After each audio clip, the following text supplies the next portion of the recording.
This particular conversation is one that must be had. A few days after her husband died, his brother came to take stock of the properties, checking the cash, checking this, checking that.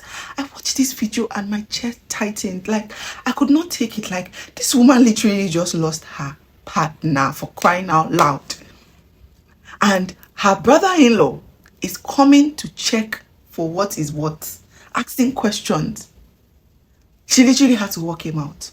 And it is a regular thing that happens in this country. I want each and every one of us to grab a seat and a pen. Let us talk about it. Because I'm not trying to come and tell you, oh, you're going to lose it. No.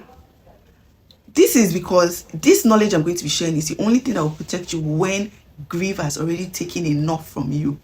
When grief has done its worst. Now, here's what every single married woman needs to do right now while your husband is still alive and well. You must get a will. Yes, I mean today, immediately, you must get a will. Why am I saying the must and immediately?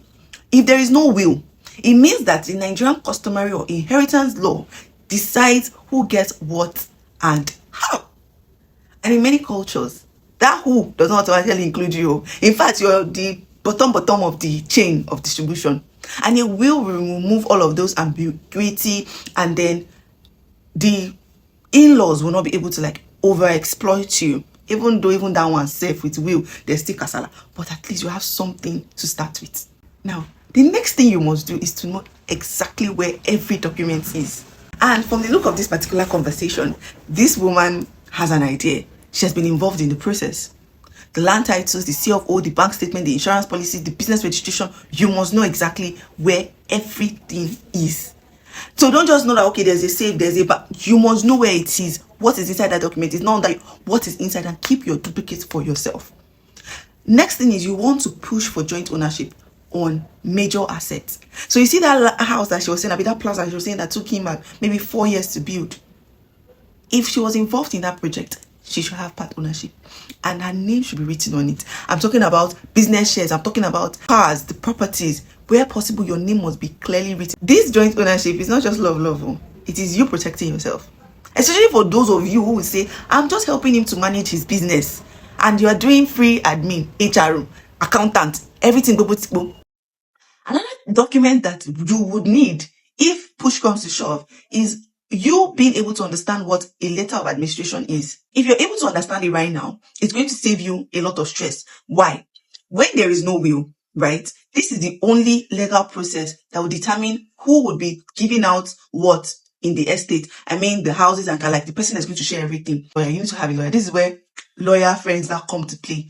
Because when you have the letter of administration, during the emergency, there could be like a bit of solution for you, like a softer landing. Another thing that you must take note of, very important, please build your own financial identity while your partner is alive, your husband is alive, your own account, your own investment, your own income stream, because you need it. It is not a should I, will I, it is a major necessity that you, that is listening to me right now, you need. So, you don't have to wait until push comes to shove before getting your own identity. Please. Most importantly, I think the next thing that I really need us to do as women, so that we don't find ourselves in this situation, is to have that uncomfortable conversation. It is not sweet. It is very heavy. But please have that uncomfortable conversation. So if you're able to get a will, get a respected family member to come and listen, not just the lawyer, because that's how they'll come and tell you that she manipulated the lawyer, she paid the lawyer, please. And the next thing that is not negotiable in all of this is getting life insurance. Because you're pretty much just writing a love letter to your future self. You're giving yourself breathing room to be able to fight this battle that you have put yourself inside, that you do not even know. Because it could actually be legally yours.